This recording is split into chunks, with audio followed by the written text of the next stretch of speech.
Hello LEGO fans, Bricks Unbound here with another Building Hogwarts update.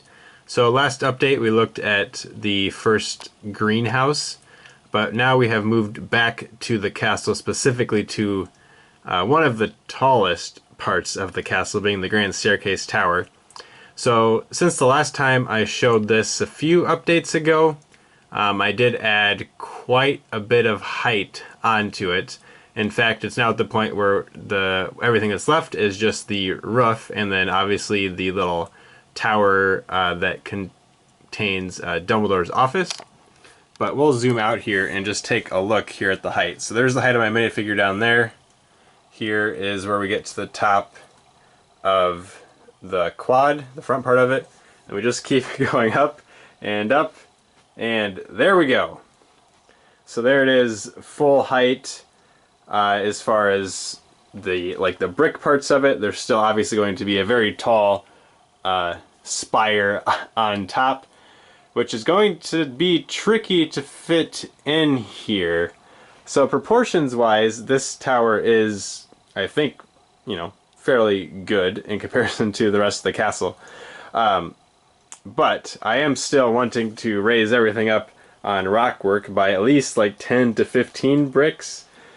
And then technically the spire on here is almost as tall as the whole tower. It appears from pictures. It's not quite the same height. That's obviously not going to work because I only have like 3 feet, 2 or 3 feet before that hits the ceiling. So that won't be enough room to do that. I should have measured how tall this is. It is actually, I didn't even plan this, but it is like exactly 100 bricks tall, and I can't see into it anymore. If I maybe stand on tiptoes and lean over, then I can look down inside it. But it is pretty massive. So it's, like I said, it's exactly 100 bricks tall, which is convenient for doing the math of how many pieces.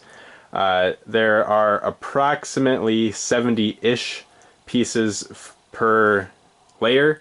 So that's like what, 7,000 pieces so far in this. That's not even counting the roof yet, which I still have to figure out exactly how I'm going to do it.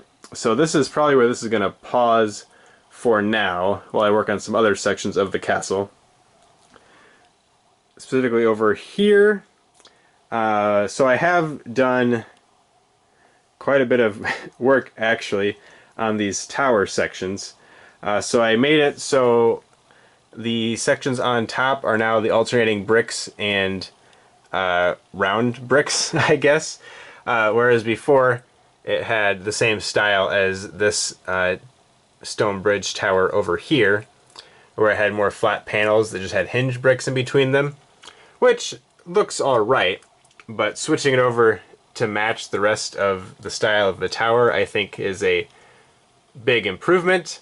It was a bit tricky to get everything right, but got kind of lucky on spacing wise, and I could just have it so there were 6 studs in between each window, and that worked pretty much all the way around. There's a couple spots, I think on the back, or maybe just one spot where it extends to 7 studs in between.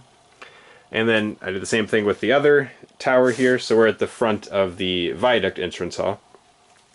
I also started kind of shaping out the roofing here using the technique I've mentioned a couple times of these tiles on plates with the clip. So this is what they look like. There's I don't know, a couple hundred of them here right now. And I think it looks pretty good. I need to figure out exactly how I want to get everything attached. Right now, oops, I'm knocking pieces off. But that's kind of my layering. You can see I just move it back by a stud and up by 2 plates each time, which is working fine for down here. Of course it does get steeper as it goes in. It's kind of a gentle incline and then it spires up. So I need to figure out exactly how I'm going to do this, but this technique for the moment is working pretty well as I knock pieces off. Let me pick that up before I forget where it fell. There we go. So that's what I've been working on recently. I know it's been like a month since the last update, but I had to wait for parts to get in for this. I was out of the 1x1 cylinder pieces and had to wait for 2 different Lego orders to come in, each with about 1,000 of those in them. But hey, they've both arrived now. I managed to get that up to full height. We'll walk around. It is just symmetrical around on the top there. But this thing is just massive, and I think it looks pretty good. It is maybe a little plain with it just being all the same color of tan.